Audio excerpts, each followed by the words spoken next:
ஏன்னா இவரு ஒரு பிரஜாபதியில இவரும் ஒரு முக்கியமான ஹரே கிருஷ்ணா பிரபு. சாரி, ஹரே கிருஷ்ணா, ஹரே கிருஷ்ணா. கௌதமர் பாத்தீங்கன்னா இவரும் ஒரு நம்ம வந்து பிரஜாபதியில ரொம்ப முக்கியமான ஆளு. ஆனா வந்து என்ன சொல்லியிருக்காங்கன்னா, இவரோட தாய் தந்தையரை பத்தி டேட்டாஸ் வந்து பாத்தீங்கன்னா, நம்மளுடைய எந்த ஒரு புராணத்திலயும் குடுக்கல, ரிக்கிலயும் குடுக்கல. ரிக் வேதத்திலயும் குடுக்கல, யாம எந்த வேதத்திலயும் குடுக்கல அவர பத்தி. ஆனா வந்து நம்ம அதாவது மகாபாரதத்துல கூட பாத்தீங்கன்னா கூட, அ 94வது அத்தியாயத்துல 95வது ஸ்லோகத்தோட இவர பத்தி சொல்லியிருக்காங்க. நெறைய சொல்லியிருக்காங்க. பட் அந்த இடத்துல அவரோட தாய் தந்தையரை பத்தி அங்க டேட்டாஸ் எதுவும் குடுக்கல. மத்த எல்லா விதமான விளக்கங்கள்லாம் குடுத்துருக்காங்க இவர பத்தி. இவரு வந்து பாத்தீங்கன்னா, ஒரு அதாவது கௌதமர் அப்டின்னா, கௌனா வந்து நம்ம என்ன சொல்லுவாங்கன்னா, ஒரு பிரகாசமான ஒளி உள்ள ஒரு கிரகம் அப்டின்னு சொல்லலாம். கௌதமர். அது வடமொழியில சொல்றது. சமஸ்கிருதத்துல. அதாவது பாத்தீங்கன்னா, ஒரு கௌனா வந்து ஒரு பிரகாசமான ஒரு கிரகம் சொல்லலாம். தமர்ன்னா வந்து இருள். அதாவது இருள்னா நம்ம தாமஸ். தாமஸ் சொல்றோம்னா தாமஸ்னாவே இருள் தானே! அந்த தாமஸ். அதுதான் கௌதமர் அப்படின்னு சொல்றது. மதர் அப்படின்னு சொல்றது வந்து இருள். அந்த இருளை அதாவது இருள வந்து இப்ப விளக்குறது தான் வந்து கௌதமர் அப்படின்னு சொல்லிட்டு வடமொழியில சொல்றாங்க. இவரு பிறக்கும்போது பார்த்தீங்கன்னா, ஒரு பிரகாசம்னா அந்த அளவுக்கு பிரகாசம். சூரியனே வந்து மறையிற அளவுக்கு அந்த பிரகாசம் அந்த அளவுக்கு இருந்தது. அதனால தான் அவர கௌதமர் அப்படின்னு சொல்றது. மகாபாரதத்துல கூட இவர பத்தி வர்ணிச்சிருக்காங்க. நெறைய சொல்லியிருக்காங்க. அந்த இடத்துல 94வது ஸ்லோகத்துல இவர பத்தி ரொம்ப அத்தியாயத்துல 95வது ஸ்லோகத்துல இவர பத்தி ரொம்ப சொல்லியிருக்காங்க. சோ இவரு வந்து அந்த மாரி இதுல ரொம்ப பிரைட்டா வந்து பிறந்தவர் தான் அப்படின்னு சொல்லப்படுது. சோ இவருடைய மனைவின்னு பார்த்தீங்கன்னா அகல்யா. அகல்யா வந்து ஒரு பெரிய ஒரு ராஜகுமாரி. ரொம்ப வந்து ரொம்ப சிறப்பானவங்க. அவங்கள பத்தி உள்ள ரொம்ப டீப்பா போவேன்னா, அவங்க ஒரு அகல்யான்றவங்க அவங்களோட ஒய்ஃப். திருமணம் பண்ணிக்கிட்டு அவங்க என்ன பண்றாங்க, ஒரு இதுல வாழ்றாங்க. குடில அமைச்சு வாழ்ந்துட்டு இருக்காங்க. இதுக்கு இடையில பார்த்தீங்கன்னா, சூரியன் இருக்காருல்ல, சூரிய பகவான். அவருடைய தேரோட்டி வந்து பார்த்தீங்கன்னா அருணன். அருணன் தான் அவருடைய தேரோட்டி இல்லைங்களா? அவரு வந்து என்ன பண்றாரு, அந்த இடத்துல வந்து ஒரு ஆ தேவலோகத்துல, இந்திரலோகத்துல வந்து பார்த்தீங்கன்னா, ஒரு ஒரு திருவிழா மாரி வைக்கிறாங்க. அந்த திருவிழால வைக்கும்போது பார்த்தீங்கன்னா, எல்லா தேவர்கள்லாம் போறோம், தேவிகள்லாம் போறான்னு சொல்லி எல்லாம் ரொம்ப சிறப்பா இருக்கும் அப்படின்னு சொல்லிட்டு எல்லாம் போறாங்க. அந்த நேரத்துல வந்து இவரு அருணா என்ன பண்றாரு, சரி நம்மளும் போவோமே எல்லாரும் போறாங்களே சொல்லி இவரும் போறாரு. அந்த ப ஃபங்ஷனுக்கு. போனா அங்க உள்ள போனா, உள்ள வந்து அலோவ் பண்ண மாட்டேன்றாங்க. இது தேவர்கள்லாம் கிடையாது. தேவிகள் மட்டும் தான். மாதாஜிக்கு மட்டும் தான் உள்ள வரணும் அப்படின்னு சொல்லிட்டு சொன்ன உடனே என்னடா இது புதுசா சொல்றாங்களே இவங்க. சரி ஓகே. நம்ம என்ன பண்ணலாம்? எப்படியாவது உள்ள போய் தானே ஆவணும் அப்படின்னு சொன்னோனே, உடனே என்ன பண்றாரு, இவரு வந்து ஒரு பெண் வேடம் எடுக்கிறார். யாரு? வருணன். ஏன் திடீர்னு இந்த இடத்துல சொல்ல வரேன்னா, ஒரு காரணமா தான் சொல்றேன். வருணன் வந்து பெண் வேடம் எடுத்துன்னு போறாரு. எடுத்துட்டு உள்ள போறார். உள்ள போன உடனே அந்த ஃபங்ஷன்ல கலந்துக்கிறார். இந்த இடத்துல இந்திரன் பார்க்குறாப்ல. யார? வருணன. வருணன் வந்து வர்ணின்னு சொல்லுவாங்க அவர. அவரு பெண் வேடத்தினால வர்ணி அப்படின்னு சொல்றது அவர் பேரு. அப்புறம் வந்து இந்திரன் பார்க்குறாப்ல.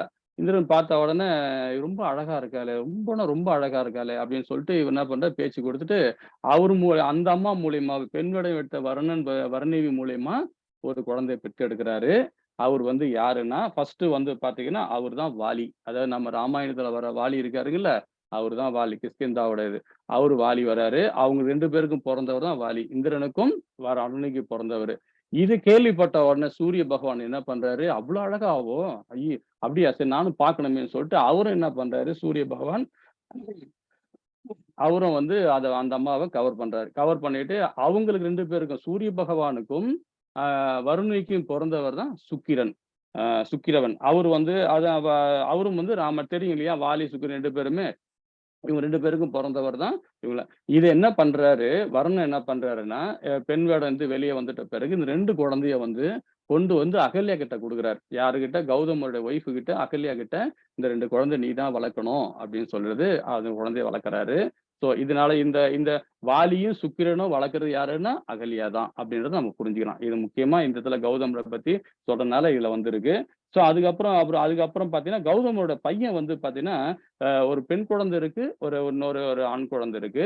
ஃபர்ஸ்ட்டு ஆண் குழந்தை வந்து பார்த்தீங்கன்னா, அவரு பார்த்தீங்கன்னா, அதாவது சதானந்தர்ன்னு சொல்லுவாங்க. சதானந்தர்ன்னா யாருன்னு தெரியுமா உங்களுக்கு? அதாவது அவரு கௌதமருடைய பெரிய பையன். எத கேள்விப்பட்டிருக்கீங்களா? ராமாயணம் படிச்சீங்கன்னா கண்டிப்பா தெரிஞ்சிருக்கும். ஹரே கிருஷ்ணா. படிச்சிருக்கோம். ஆனா இது ஞாபகத்துல வரல. ராமாயணம் நெறைய படிச்சிருக்கோம். ஓகே, ஆனா இந்த ஓகே, ஓகே. ராசி மரத்துல சீதாதேவிய விட்டுட்டு போவாங்கல்ல அவரு. காட்டுல விட்டு போகும்போது? இல்ல, இல்ல, இல்ல, இல்ல. சதானந்தர்ன்னு யாருன்னா, ஜனகர் இருக்கானுங்கள, ஜனக ஆ. மகாராஜா இருக்குங்கள, அவருடைய வந்து குரு. அவருக்கு குரு. போயிருக்கு. அதாவது ஞான குரு. அவர் வந்து ராஜகுருவா இருந்தவர். அவர் தான் வந்து கௌதமரோட பெரிய பையன் தான் வந்து, அவர் தான் ராஜகுருவா இருந்து சதானந்தர் அவர் அப்படின்னு மந்திரி. சொல்லப்படுது. அதான். ஆமா. அதே மாரி ராமபிரானுக்கும் சீதா பிராட்டிக்கும் வந்து திருமணம் பண்ணி வச்சதும் இவரும் ஒரு ஆளு அதுல. முக்கியமான ஆளு. யாரு? இவரு இந்த சதானந்தர் சொல்றோம்ல அவரு. அவரு ஏன்னா வசிட்டர், விஸ்வாமித்திரர், 3வது இவரா வருவார். 3 பேருமே சேர்ந்து தான் வந்து ராமபிரானுக்கே வந்து திருமணம் பண்ணி வச்சாங்க.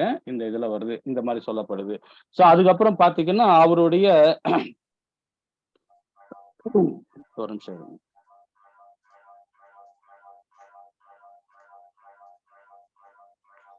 இதுக்கு இடையில என்ன ஆச்சுன்னா, இந்திரன் என்ன பண்றாரு, சரி இவரு கௌதமர் வீட்டுக்கு வராரு.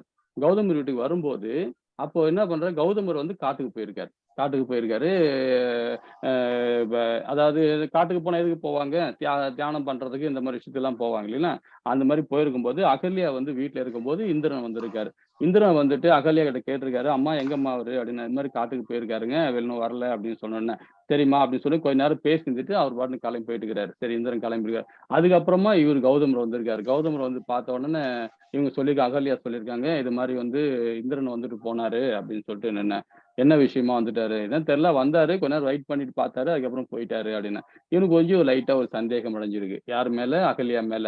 இவரு வந்து தப்பா புரிஞ்சிருக்காரு அகல்யாவ. இது வந்து என்ன பண்ணிக்கிறாரு, அவனுடைய இன்னொரு பையன் ஒருத்தன் இருக்கான். சிகாரின்னு சொல்லிட்டு ஒரு பையன் இருக்கான். 2வது பையன். அவங்கிட்ட என்ன சொல்லியிருக்காரு, "உன் அம்மா வந்து நான் இல்லாத டைம்ல இந்திரன் வந்து போயிருக்கான். ஏற்கனவே ஆளு ஒரு மாரி டைப் அவன். அவன் வந்துட்டு போயிருக்கான். உங்க அம்மா மேல எனக்கு சந்தேகமா இருக்கு." அப்படின்றது ஒரு சந்தேகம் கிளப்பி விட்டு போயிருக்காரு. சிகாரி கிட்ட சொல்ல, "உங்க அம்மாவ கொன்னுடு." பரசுராமன் எப்படி நம்ம சொல்லிட்டு போனாங்களோ, தாய கொல்லும். அதே மாரி இவரும் சொல்றாரு. ஆனா சிகாரி வந்து பார்த்தீங்கன்னா, தசனந்தர் மாரி கிடையாது. ஆனா பொறுமைசாலி. ரொம்ப ஆழ்ந்த சிந்தனை உள்ளவன் பையன் அவன். அவன் ரொம்ப யோசனை பண்ணியிருக்கான். என் அம்மாவ வந்து அப்பா வந்து கொல்ல சொல்றாரே அப்படின்னு சொல்லிட்டு இவரு திருப்பி காட்டுக்கு போயிட்டாரு.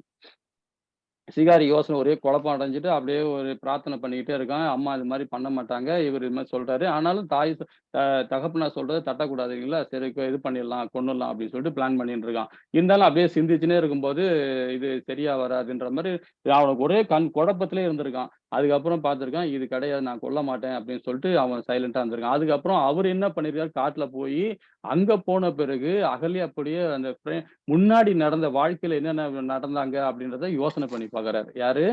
கௌதமர். அங்க போய் நின்னு பார்த்த உடனே, இது நாம தவறு பண்ணிட்டோமே! தன்னுடைய பையன வச்சு நாம தாய வந்து கொல்றோம். அந்த பாவத்த சேர்த்துக்கிறோமே! கடைசியில அகல்யா வந்து இந்த மாரி டைப்பே கிடையாது. நாம தப்பா புரிஞ்சுக்கிட்டோமே! சரி இது ரொம்ப தவறு. உடனே வீட்டுக்கு போலான்னு சொல்லிட்டு உடனே வீட்டுக்கு வராரு. குடிலுக்கு வந்து பார்த்தோன்னே, அப்போ சிகாரி கிட்ட கேட்கிறாரு, "என்னடா மவனே?" அப்படின்னு. "அதெல்லாம் நான் அம்மாலாம் நல்லா தான் இருக்காங்க. ஒண்ணும் பிரச்சனை இல்ல." அப்படின்னு சொல்லிருக்கிறான். "எப்புடிடா உனக்கு இந்த ஞானம் வந்தது?" அப்படின்னு சொல்லிட்டு கேட்கிறாரு. அவரு சொன்ன உடனே சிகாரி சொல்றாப்புல, "நான் கொஞ்சம் சிந்திச்சு பார்த்தேன். அம்மாவுடைய முன்னாடி எப்படிலாம் இருந்தாங்கன்றது, அந்த மாரி டைப் கிடையாதுன்றத நான் புரிஞ்சுக்கிட்டேன். அதனால அம்மாவ நானு வதம் பண்ணல." அப்படின்னு சொன்னேன். "நானும் தப்பா புரிஞ்சுட்டேன்டான்னு" சொல்லிட்டு 2 பேருமே வந்து அத ரொம்ப ஃபீல் பண்றாங்க. அத பண்ண. இதுலருந்து நம்ம வாழ்க்கையில என்ன தெரியுதுன்னு பார்த்தீங்கன்னா, எந்த ஒரு விஷயமே நம்ம கண்ணாலயும் சரி, காதாலயுங்கிறது இது ரொம்ப இந்த இடத்துல வந்து அழகா வந்து நம்ம விளக்கம் குடுக்குறாங்க. அந்த அவர பத்தி. இன்னும் கௌதம் பத்தி இன்னமும் சொல்லிக்கிட்டே போலாம். அதாவது இதே ஆனா வந்து பார்த்தீங்கன்னா, ஒரு வேதத்துல ஒரு இடத்துல குடுத்துருக்காங்க. என்ன குடுத்துருக்காங்க பார்த்தீங்கன்னா, இந்திரனோட களவு உறவு கொண்டது கௌதமர் இருவரையும் சபித்ததை பற்றியும் ஒரு குறிப்பு இருக்கு. விச்சுவாமித்ரா அப்படின்ற வரலாறுல வந்து அதுல வந்து அந்த வரலாறுல வந்து அந்த உபநிஷத்துல அங்க சொல்லியிருக்காங்க. அதாவது கௌதமர் வந்து 2 பேருமே சாபம் விட்டா மாரி அப்படின்னு ஒரு இடத்துலயும் சொல்லியிருக்காங்க. அது வந்து ஆனா மத்த வேதங்கள்ல வந்து புராணங்கள் எல்லாம் வந்து அந்த அளவு குறிப்பு இல்ல. அந்த ஒரு இடத்துல மட்டும் தான் விச்சுவாமித்ரான்னு சொல்லிட்டு ஒரு இடத்துல மட்டும் தான் வந்து இவருடைய வந்து சாபம் விட்டா மாரி. கௌதமர் வந்து 2 பேரும் சாபம் விட்டா மாரி அப்படின்னு சொல்லியிருக்காங்க. இன்னும் இவர பத்தி இன்னொரு சிறப்பு சொல்லப் போனோம்னா, இவருக்கு வந்து சீடர்கள் நெறைய பேர் இருக்காங்க கௌதமருக்கு. அந்த சீடர்ல வந்து ரொம்ப பிரசித்தி பெற்ற சீடர்ன்னு ஒருத்தர் இருக்காரு. அவரு வந்து பாத்தீங்கன்னா, ரொம்ப உத்வாங்கரை அப்படின்ற அவரு ஒரு சீடர் அவரு.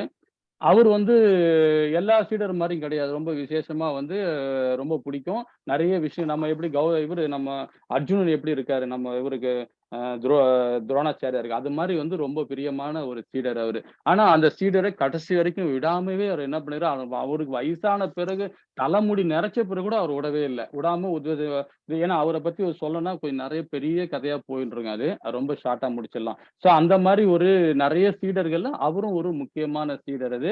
அவர பத்தி அடுத்த வாரமோ இல்ல டைம் கிடைச்சதுன்னா கூட நெக்ஸ்ட் டைம் அவர பத்தி பேசலாம். அதுல நெறைய விஷயங்கள் இருக்கு. அதே மாரி பார்த்தீங்கன்னா, இவர வந்து அதாவது அயோத்தி அரசன் இதுல வச்சுட்டு இருக்காருல்ல மகன் அவரு பேரு சக்தியின் சாபத்தால் ஒரு அரக்கனானான் அப்படின்னு சொல்லிட்டு உங்களுக்கு தெரியும் இல்லைங்களா? அதாவது பார்த்தீங்கன்னா, அதாவது கல்ம பாஷன்னு சொல்லிட்டு ஒரு என்ற ஒரு அயோத்தியில வந்து முன்னாடி வாழ்ந்த அரசர் இவரு நம்ம ராமபிரான் வாழறதுக்கு முன்னாடி பார்த்தீங்கன்னா, அவரு ஒரு அரசனா இருந்திருக்காரு. அந்த அரசன் வந்து பார்த்தீங்கன்னா, அவருடைய மகன் பேர் வந்து சக்தின்னு சொல்லுவாங்க. அவரு வந்து ஒரு சாபம் படுறாங்க. சாபத்தால என்ன பண்றாரு? அரக்கனாகுறாரு. கிட்டத்தட்ட 12 வருஷம் வந்து காட்டுல திரிஞ்சிருக்காரு. அதுக்கப்புறம் கௌதமர் வந்து பார்த்தீங்கன்னா, அவர்கிட்ட சரணடைகிறார். கருடமிட்டு அந்த அரக்கன் வந்து சரணடைகிறான். சரணடைஞ்ச பிறகு எல்லா விதப்பட்டியும் அவர் வந்து அந்த சாபத்திலிருந்து நீக்கிறார். ஏன்னா எதுக்கு சொல்ல வரேன்னா, அந்த அளவுக்கு வந்து இவருடைய பவர் நெறைய அந்த இது ஒரு அரக்கனுக்கே வந்து விமோசனம் குடுக்குற அளவுக்கு பகவானுக்கு வந்து இவருக்கு அந்த சக்திய குடுத்திருக்காரு அப்படின்லாம். அதுக்கப்புறம் இன்னொரு விசேஷமான விஷயம் யார கௌதமர பத்தி சொல்லணும்னு பார்த்தீங்கன்னா, நம்ம இவர் தர்மராஜா இருக்காருங்கல்ல, அவர்கிட்டயே போய் கூட இவர் என்ன சொர்க்கத்தை அடையறதுக்கு என்ன செய்ய வேணும் அப்படின்னு சொல்லிட்டு அவர்கிட்டயே போய் கேட்டிருக்காரு. யாருகிட்ட? யம தர்மராஜா கிட்ட. அதுக்கு அவர் ஒரே விளக்கம் தான் சொல்லியிருக்காரு யம தர்மராஜா. "உன்னுடைய தாய் தந்தைக்கு நீ நல்லபடியா உன்னுடைய சேவைய பண்ணு. உன்னுடைய கடமை என்ன? அந்த கடமைய மட்டும் நீ பண்ணு. அது பண்ணாவே போதும். நீ கண்டிப்பா வந்து பகவான் லோகத்துக்கு வந்து சரணடைவாய்." அப்படின்னு ரொம்ப அழகா வந்து யம தர்மராஜா வந்து கௌதமர் கிட்ட சொல்லியிருக்காங்க. அது மாரி நெறைய விஷயங்கள் கௌதமர் சொல்லிக்கிட்டே போலாம். ஹரிபோல். ஹரே கிருஷ்ண மாதாஜி. இதோட முடிச்சுப்போம் இத. ஒரு இம்பார்ட்டன்ட் இது மட்டும் நம்ம இதுல பார்த்தோம். ஹரே கிருஷ்ணா.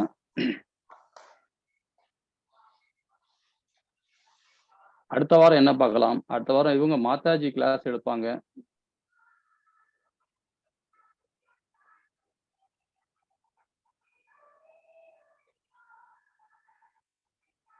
ஹரே கிருஷ்ணா மாதாஜி. இல்ல படிக்க முடியுமா?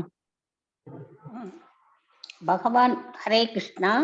ஹரே கிருஷ்ணா. பகவான் ஸ்ரீ கிருஷ்ணர் அவரது நண்பனின் உத்தரவை ஏற்று அர்ஜுனனுடைய சேனைக்கும் துரியோதனின் சேனைக்கும் மத்தியில் தேரை ஓட்டினார்.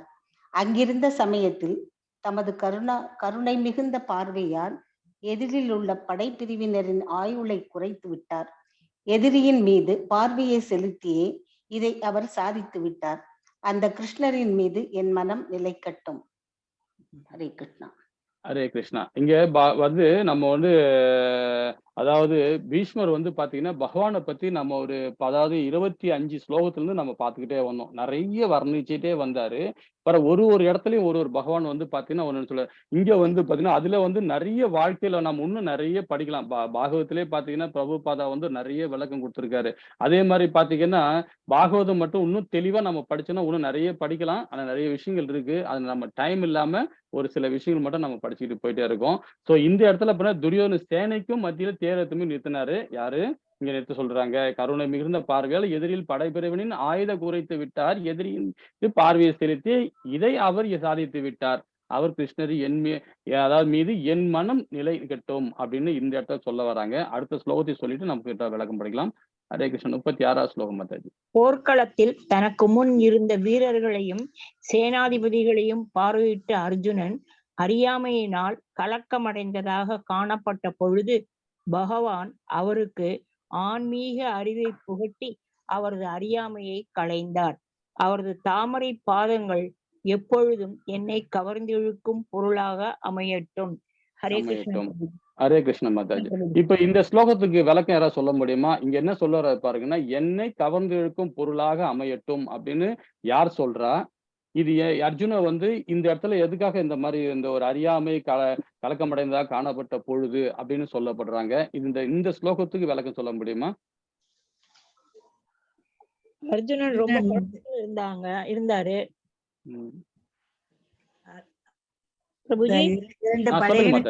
வந்து நிறுத்தின உடனே ஹரே கிருஷ்ணா அவரு இந்த அந்த சைடு இருக்கக்கூடிய உறவினர்களை எல்லாம் பார்த்தாங்க.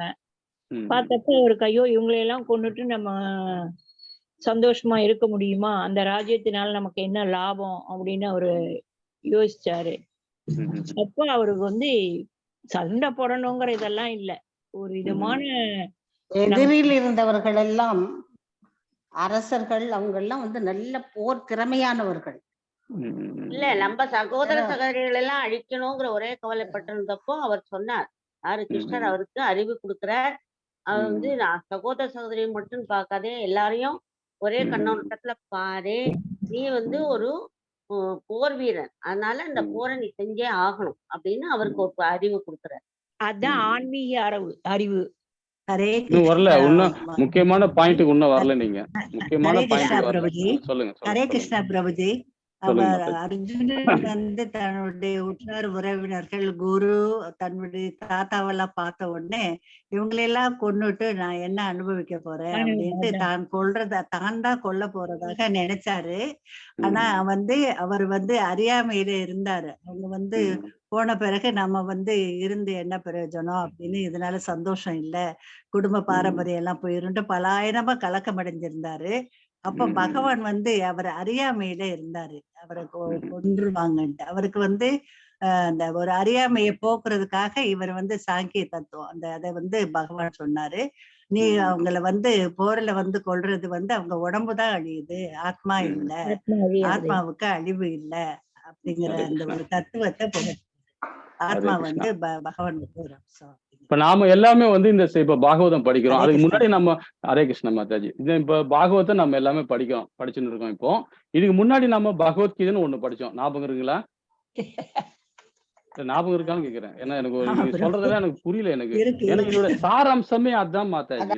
பகவத்கீதை தான் அந்த உபதேசம். அஞ்சல கருணை உள்ளம் கொண்டவர். அப்புறம் பற்று கிடையாது அவருக்கு. இந்த ராஜ்யத்துல எல்லாம் அவருக்கு இப்ப பற்றே இல்லை. தன்னுடைய உறவினர்கள் எல்லாம் கொல்ல போறேமேன்னு ஒரு மனசுல வருத்தம். அது ஓகே மாதாஜி. இந்த ஸ்லோகத்துல இந்த ஸ்லோகத்தோட சாராம்சம் தான் கேக்குறேன். அந்த ஆன்மீக அறிவு என்ன, அவருக்கு வந்து குய்யம் என்ன குய்யம் பண்ணார். அதாவது மத்த வாழ்நாள் அழிய மாட்டான், அவ எனக்கு சமர்ப்பணம் பண்ணி என்னைய நினைச்சுன்னு நீ பண்ணினானக்க உன்னோட கருவி எல்லாமே நடக்கும் அப்படிங்கிற மாதிரி அவருக்கு சொன்னார். அதுதான் வந்து நம்ம இந்த 18 அத்தியாயமா பகவத்கீதை நம்ம பார்த்தோம் இல்லைங்களா? அந்த கீதையை வந்து இங்க கொடுத்தாருன்றத ரொம்ப அழகா இந்த ஸ்லோகம் மூலியமா நமக்கு சொல்லப்படுது.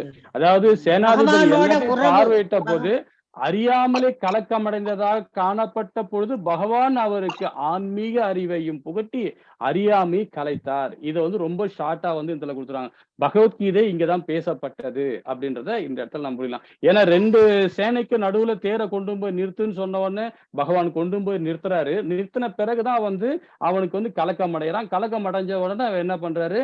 அப்பதான் அந்த ஞானத்தை கொடுக்குறாரு பகவான். அதாவது கர்ம யோகத்தையும் கொடுக்குறாரு, பக்தியும் கொடுக்குறாரு, ஞான யோகத்தையும் கொடுக்குறாரு. அதுதான் இங்க சொல்லி இருக்குது. இது வந்து பகவான் அவருக்கு ஆன்மீக அறிவையும் புகுட்டி அவரது அறியாமையை கலைத்தார் அப்படின்றத இந்த பகவத்கீதை இங்க அழகாக சொல்லப்பட்டுள்ளது.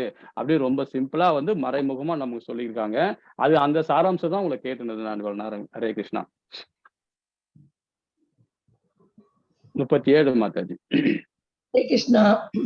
அவரது சொந்த வாக்குறுதியை மீறி என் ஆசையை நிறைவேற்றும் வகையில் தேரிலிருந்து கீழே குதித்த அவர் அதன் சக்கரத்தை கையில் எடுத்துக்கொண்டு சிங்கம் யானையை கொன்றுவிட செய்வதை போல் என்னை நோக்கி விரைவாக ஓடி வந்தார். வழியில் மேலாடையும் கூட சரிந்து கீழே விழுந்தது. ஹரே கிருஷ்ணா. ஹரே கிருஷ்ணா. இந்த இடத்துல வந்து பீஷ்மர் வந்து ரொம்ப அழகா சொல்றாரு. ஏன்னா பகவான் வந்து அவர் வந்து அவருடைய பீஷ்மர் வந்து பாத்தீங்கன்னா அவர் தனக்குன்னு ஒரு நியமனம் வச்சுக்கிறார். இதுதான் என்னுடைய கட்டுப்பாடு, இதுதான் என்னுடைய கடமை, இப்படிதான் நான் போவேன் அப்படின்றாரு. அவரே ஒரு இதை வச்சுக்கிறாரு. அவர் செய்யறதுதான் ஒரு நியாயமான செயல் அப்படின்ற மாதிரி அவர் ஒரு கோட்பாடு மூலியமா அவர் கொண்டு வர்றாரு. இதுதான் வந்து பகவான் என்ன சொல்றாரு? நீ தவறு, உனக்கு அதாவது நீ வந்து ஒரு சாதாரண ஒரு மானிட பிறவி, நீ இங்க வந்திருக்கன்னா இந்த சமுதாயத்துல வந்திருக்கன்னா இந்த சமுதாயத்துக்கு ஏத்த மாதிரி நீ வந்து போனமே தவிர உனக்குன்னு ஒரு நியமத்தை நீயே உருவாக்கிட்டு நீ இது பண்ணக்கூடாது. நீ ஒரு நல்ல அதாவது பிரம்மச்சாரி தான், நான் ஏத்துக்கிறேன். உன் தாய் தந்தரிக்காக நீ பிரம்மச்சாரிக, உனக்கு உன் நாட்டுக்காக நீ இருக்க. ஆனா அந்த பிரம்மச்சாரி விரதம் இருந்ததுக்கு தப்பு இல்லை. ஆனா நீ பண்ற செயல் வந்து நான் வந்து கிளீனா இருக்கேன், இந்த அஸ்னாபுரத்தை நான் காப்பாத்துறேன் அப்படின்ற பேர்ல மத்தவங்களை எல்லாரையுமே நீ சித்திரவதை பண்ணிருக்க அப்படின்றத அந்த ஞானத்தை அவர் கொடுக்குறாரு. அதுக்கப்புறம் அவர் என்ன சொல்றாருன்னா, யாரு பீஷ்மர் என்ன சொல்றாருன்னா, என்னுடைய விஷயத்தை நீ எப்படி நீ தலையிடலாம் அப்படின்னு பகவானையே அவர் எழுத்து கேட்கும்போது தான் உன்ன டென்ஷன் ஆயிட்டாரு. அப்புறம் அவருக்கு அதுக்குன்னு ஒரு தனியா எப்படி நம்ம அர்ஜுனுக்கு உபதேசம் பண்ணாரோ பகவான், இந்த இடத்துல வந்து பீஷ்மருக்கு ஒரு உபதேசம் பண்றாரு. உபதேசம் பண்ணா அது ரொம்ப லென்த்தா போயிட்டு இருக்கும். சோ அந்த அளவுக்கு அவர்கிட்டயும் உபதேசம் பண்ண பிறகு தான் அவருக்கு அந்த இடத்துல வராரு. சிங்கம் அப்படி இறங்கி கொண்டு போய் தேரோட சக்கரத்தை பிடுங்கி அடிக்க போகிறாரு, அவர் மேல கொல்ல வர்றாரு. இந்த இடத்துல வந்து அவருடைய மேலாடை கூட கீழே சரிந்து கூட பகவான் வந்து அதை பார்க்காம கீழே வர்றாரு. அவ்வளவு ஆக்ரோஷமா வர்றாரு. ஹரே கிருஷ்ணா. இது 38வது ஸ்லோகம். ஹரே கிருஷ்ணா பிரபு. ஹரே கிருஷ்ணா. ஹரே கிருஷ்ணா. முக்தி அளிப்பவரான அந்த பரமபுருஷ பகவான் பகவான் கிருஷ்ணரே எனது முடிவான இலக்காக இருப்பாராக. எனது கூரிய அம்புகளால் ஏற்பட்ட காயங்களினால் கோபமடைந்ததை போல் போர்க்களத்தில் என்னை அவர் திடீரென்று தாக்க முற்பட்டார். அவரது கேடயம் சிதறி போயிருந்தது. மேலும் காயங்களினால் அவர் உடலில் ரத்தம் தோய்ந்திருந்தது. ஹரே கிருஷ்ணா. ஹரே கிருஷ்ணா. ஹரே கிருஷ்ண மாதாஜி. ஹரே கிருஷ்ண பிரபு. அதாவது முக்தி அளிப்பவர பகவான் ரொம்ப அழகா இந்த இடத்துலயும் பாருங்க, எல்லாம் ஒரு இடத்துலயும் பகவானை பத்தி அவரு பீஷ்மர் ரொம்ப அழகா முக்தி அளிப்பவரான அப்படின்றாரு. ஏன்னா அந்த இடத்துல கூட அந்த இடத்துல 2 பேருமே பகவானும் பீஷ்மரும் பேசப்படும் போது பாத்தீங்கன்னா, அங்க வந்து பீஷ்மரே சொல்றாரு, கிருஷ்ணா நீ யாருன்றத எனக்கு இப்ப இந்த இடத்துல நீ உபதேசம் பண்ணும்போதுதான் எனக்கே தெரியுது கிருஷ்ணா. இந்த அளவுக்கு நான் என்னுடைய பிறவியை நான் எந்த அளவுக்கு நான் கண் முன்ன வச்சிருக்கேன் பாருங்க, எந்த அளவுக்கு நான் மாயத்துல இருந்திருக்கேன் பாருங்க அப்படின்னு சொல்லிட்டு அந்த உபதேசத்தை சொல்லுவார். அது ரொம்ப அழகான உபதேசங்க. அதுக்கும் ஒரு புக் விக்குது. ஆனா நம்ம பிரம்ம கவடியால கிடைக்குதா என்னன்னு தெரியல. அது ஆனா புக் இருக்கு. அந்த புக்கை படிச்சு பாத்தீங்கன்னா போதும், கர்ணனுக்கும் உபதேசம் பண்ணுவார் பகவான். அதே மாதிரி எப்படி அர்ஜுனுக்கு பண்ணாரு, கர்ணனுக்கும் பண்ணுவாரு, இவருக்கும் பண்ணியிருக்காரு. அந்த புக்ல நல்ல அழகா விளக்கம் கொடுத்திருப்பாரு பீஷ்மர். அப்புறம் சொல்றாரு, எந்த அளவுக்கு நம்ம எனக்குன்னு ஒரு கண்ட்ரோல் பண்ணிக்கிட்டு நான் தான் அப்படின்ற மாதிரி ஒரு அகந்தையில சுத்தி இருக்கனே அப்படின்னு சொல்ல வர்றாரு. இதெல்லாம் நம்ம என்ன புரிஞ்சுக்கணும் பாத்தீங்கன்னா, நாம வந்து இப்போ ஒரு குடும்பத்தை நடத்துறோம், நாம தான் இந்த வீட்டுல நல்லா வசதியா நம்ம குடும்பம் நடத்த போறோம், இதுதான் உலகம் அப்படின்னு நினைக்கிறது இதுவே ஒரு மாயை தான். இதுவே நாம வந்து ஒரு குணத்துல போய் நம்ம மாட்டிக்கிறோம். முக்குணங்கள்ல ஒரு குணத்துல போய் நம்ம மாட்டிக்கிறோம். சோ அது மாதிரி இருக்கக்கூடாதுன்றதுதான் இதை வந்து பீஷ்மர் வந்து ரொம்ப அழகா இந்த இடத்துல வந்து நம்ம விளக்கம் கொடுக்குறாரு. நாம யாரு மூலியமா நம்ம பாக்குறோம், இதை நம்ம வியாசர் மூலியமா நம்ம இதை கேட்கிறோம் இல்லைங்களா. முக்தி அளிப்பவரான இந்த பரமபுருஷ பகவான் ஸ்ரீ கிருஷ்ணரே எனது முடிவான இலக்கை இருப்பவராக எனது கூறிய அம்புகளால் ஏற்பட்ட காயங்களால் கோபமடைந்ததை போல போர்க்களத்தில் என்னை அவர் திடீரென்று தாக்க முற்பட்டார் அப்படின்னு சொல்லப்படுது. ஆனா அந்த இடத்துல நீங்க அவருடைய உபதேசங்களை பாத்தீங்கன்னா ரொம்ப அழகா ரொம்ப ரொம்ப யதார்த்தமா சொல்லியிருப்பாரு பீஷ்மர். அதுல வந்து ஏன்னா வந்து கோட்பாடை வந்து நான் எல்லாத்தையும் ஃபாலோ பண்றது கிடையாது. ஏன்னா வந்து நம்ம 4 விதமான வர்ணங்கள் இருக்கு. 4 விதமான வர்ணங்கள் இல்லாம ஒரு சத்திரின்னா எப்படி இருக்கணும்ன்றத நம்ம அழகா வந்து கடமையோட கொடுத்துருக்காங்க, கட்டுப்பாடா கொடுத்துருக்காங்க. அதை நான் ஃபாலோ பண்ணல அப்படின்றது அங்க ஏத்துக்கிறார். யாரு பீஷ்மர் ஏத்துக்கிறாரு. அதை பத்தி தான் இங்க ரொம்ப அழகா சொல்றாங்க. இன்னும் போக ஸ்லோகத்துல என்ன சொல்ல வர்றாருன்னு பார்ப்போம். இதுக்கும் ஒரு ஸ்டோரி இருக்கு. ஹரே கிருஷ்ணா. நான் பின்னாடி அதை சொல்றேன். 39வது ஸ்லோகம் முடிஞ்சு. ஹரே கிருஷ்ணா. படிங்க மாதாஜி. படிங்க. எனது இறுதி கவர்ச்சி பரமபுருஷராகிய ஸ்ரீ கிருஷ்ணர் மீது நிறைவேறட்டும். வலது கரத்தில் ஒரு சாட்டையையும் இடது கரத்தில் கடிவாளத்தையும் பிடித்திருந்தவரும் எல்லா வகையிலும் அர்ஜுனன் ரதத்திற்கு பாதுகாப்பு அளிப்பதில் மிகவும் கவனமாக இருந்தவருமான அர்ஜுனனுடைய சாரதியின் மீது என் மனதை நான் ஒருமுனைப்படுத்துகிறேன்.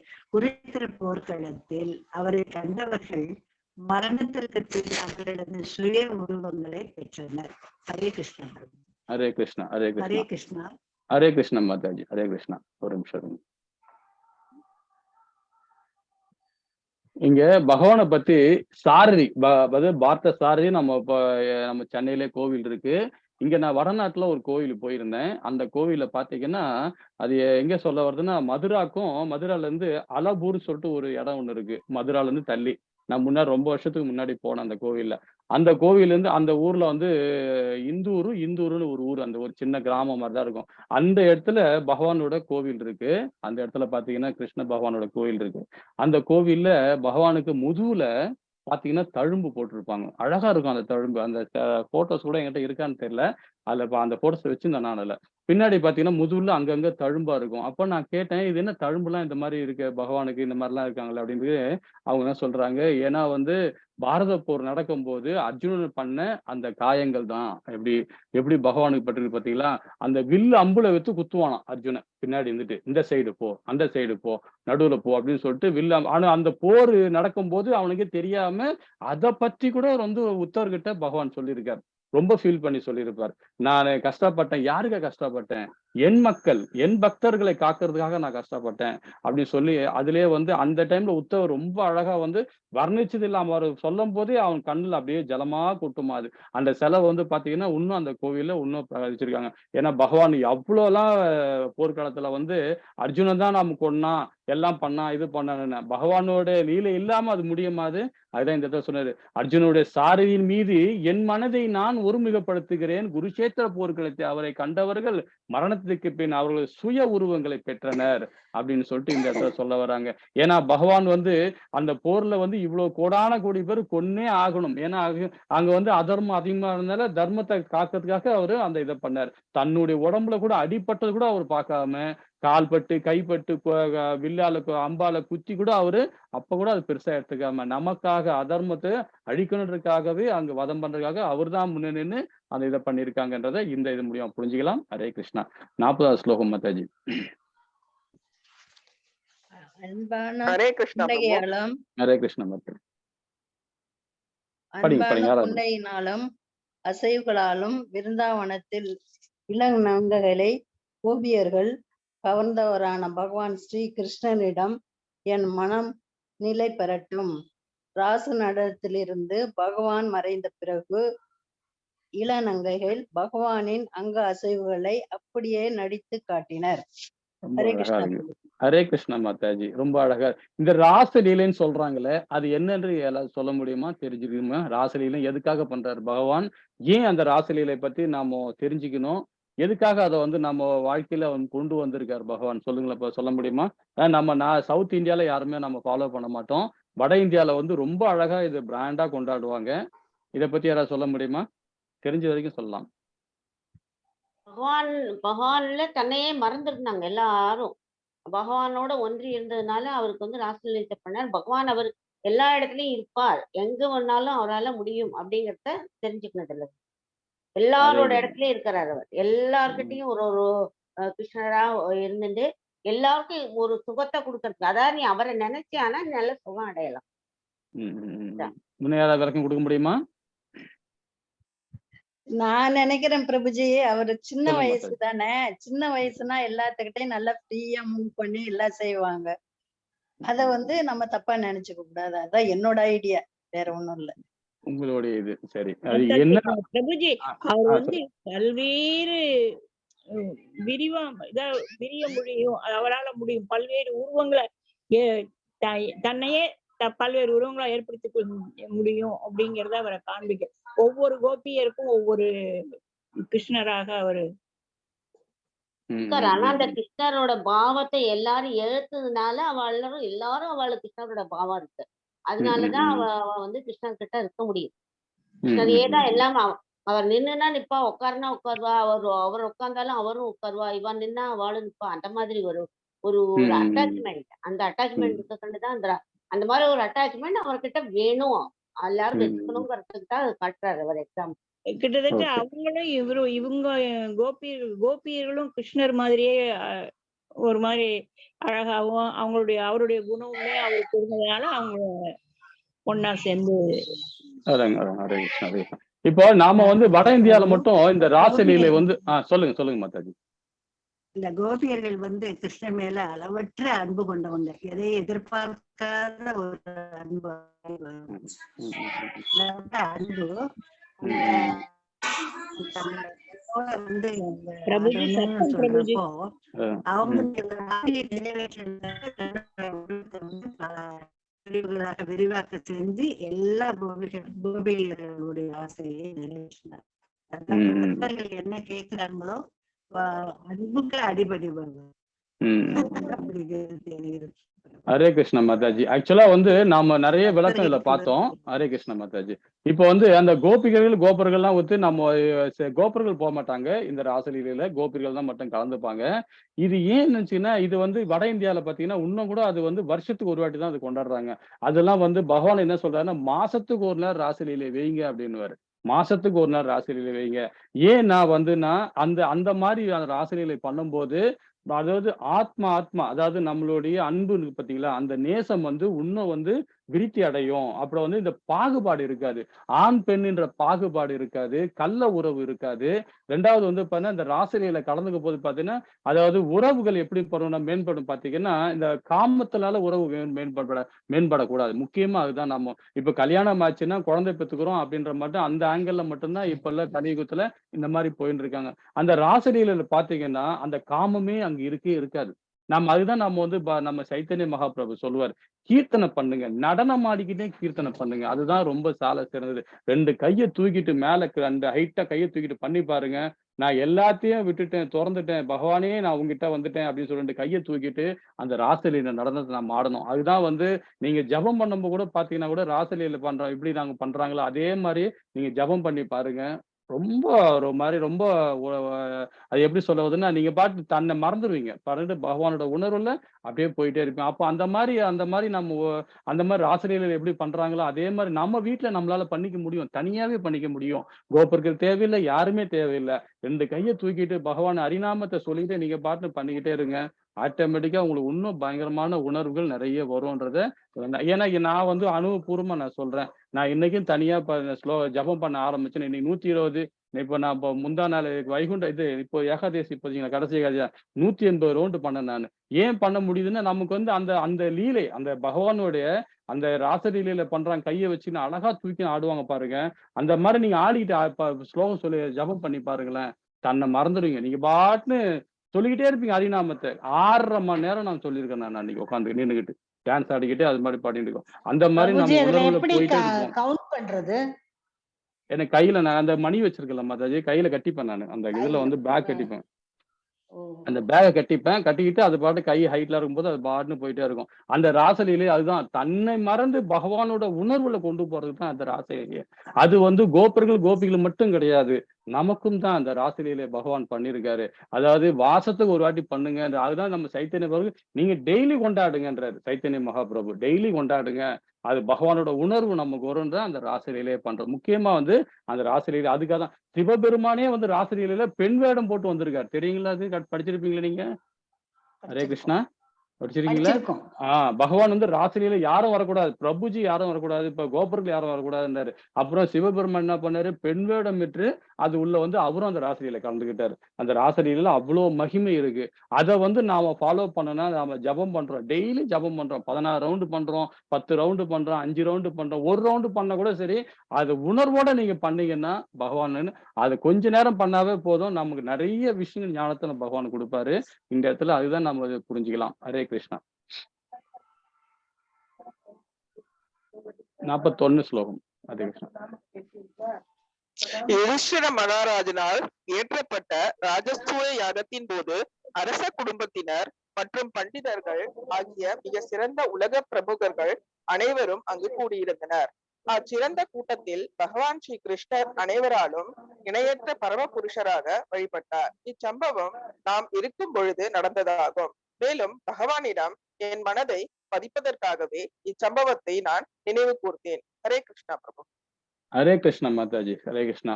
இங்க யுதிஷ்ட மகாராஜ் ஏற்றப்பட்ட அத ராஜயோகத்தின் அதாவது பாத்தீங்கன்னா இந்த ராஜசுகி யோகம் வந்து ஏன் பண்ணாரு அப்படின்றத யாராவது சொல்ல முடியுமா? எதுக்காக அந்த ராஜசுகி யோகம் பகவான் வந்து பண்ண சொன்னார் மகாராஜா யுதிஷ்டர் மூலியமா? ஏன்னா நீங்க மகாபாரதம் படிச்சிருப்பீங்க.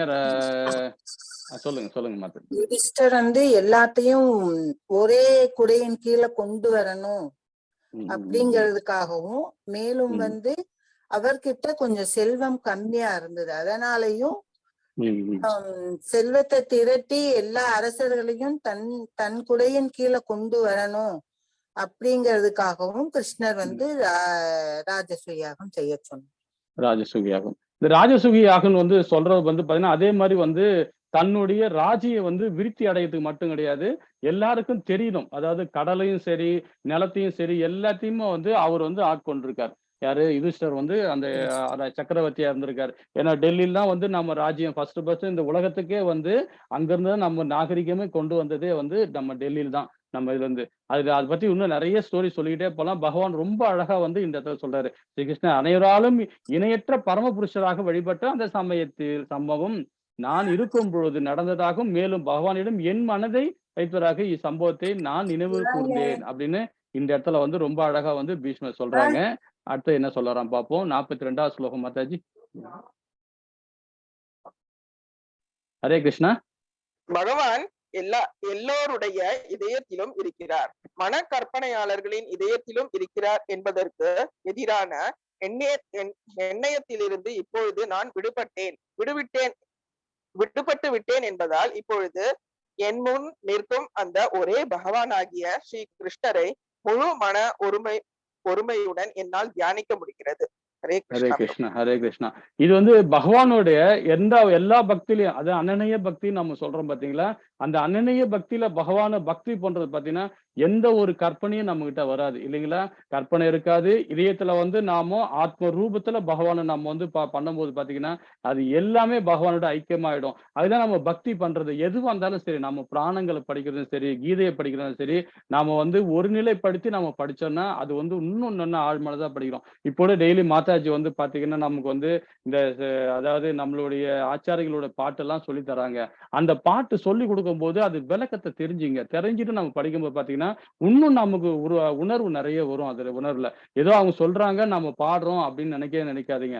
அவங்க அந்த டைம்ல டைம் இருக்காது மாதாஜிங்களுக்கு. ஆனா அந்த டைம் என்ன பண்ணுவாங்க, அந்த சாங்கை எடுத்து சொல்லுவாங்க. நீங்க என்ன பண்ணுங்க, புக்கை எடுத்து பார்த்து அது விளக்கத்தை புரிஞ்சுக்கிட்டு நீங்க அது இன்னும் பண்ணீங்கன்னா இன்னும் இதை நம்ம சொல்றாரு. பகவான் ஒவ்வொரு பாட்டுக்கும் அர்த்தம் சொல்லுவாங்க படிச்சு.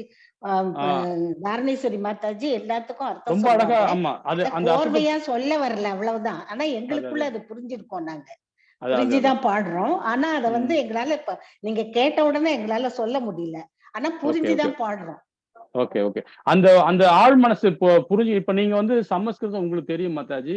இப்ப எல்லா பிரபுஜியும் மாதாஜிக்கும் அந்த அளவுக்கு தெரியாது. சமஸ்கிருதம் வந்து ஒரு அளவுக்கு தான் நம்ம புரிஞ்சு படிச்சுட்டு இருக்கோம். சோ அந்த மனசை நம்ம தமிழ்ல அது படிக்கும் போது, உணர்வோட படிக்கும் போது பாத்தீங்கன்னா நம்ம இன்னும் நல்லா பக்தியில கொண்டு வரலாம். அதுதான் நான் கேட்டேன் நானு. இது ஏன் இந்த இடத்துல நம்ம சொல்ல வர, இந்த ஸ்லோகம் மூலியமா ஏன் என்ன சொல்ல வர பாத்தீங்கன்னா, எல்லா அந்த ஆழ் மனசுல நம்ம புரியணும்னா நம்ம என்ன இப்ப லாங்குவேஜ்ல படிக்கிறோமோ, என்ன இதுல படிக்கிறோமோ நம்ம உள்வாங்கினாதான் நம்ம அது பக்தியை வந்து நம்ம பண்ண முடியும் அப்படின்றத புரிஞ்சுக்கலாம். அதான் பகவான் எல்லோட இதயத்திலும் இருக்கிறார், மனக்கற்பனையாலும் இதயத்தையாலும் இருக்கிறார் என்பதற்கு எதிரான எண்ணத்திலிருந்து இப்பொழுது நான் விடுபட்டுள்ளேன் என்பதால் இப்பொழுது என் முன் இருக்கும் அந்த ஒரே பகவான் ஆகிய ஸ்ரீ கிருஷ்ணர் முழு மனமுடன் என்னால் தியானிக்க முடிகிறது அப்படின்னு இந்த இடத்துல ரொம்ப அழகா சொல்லப்படுது. ஹரே கிருஷ்ணா. 43வது ஸ்லோகம். ஹரே கிருஷ்ணா மாதாஜி. சூர கோஸ்வாமி கூறினார், இவ்வாறாக பீஷ்ம தேவர் அவரது மனம், பேச்சு, பார்வை மற்றும் செயல்கள் ஆகியவற்றுடன் பரமாத்மாவாகிய பகவான் ஸ்ரீ கிருஷ்ணருக்குள் தன்னை ஐக்கியப்படுத்திக் கொண்டு மௌனமானார். அவரது மூச்சும் நின்றது. ஹரே கிருஷ்ணா. இப்ப இந்த இடத்துல வந்து எவ்வளவு சோகமானது இல்ல. பீஷ்மரோட கோவில் இருக்கு, நான் தெரியுமா உங்களுக்கு? பீஷ்மருக்கு வந்து கோவில் இருக்கு. அவர் அந்த படுக்கையில இருக்கிறது கூட பாத்திருக்கேன் நான். ஆமா ஆமா ஆமா ஆமா. அது எங்க இருக்குன்னு சொல்ல முடியுமா?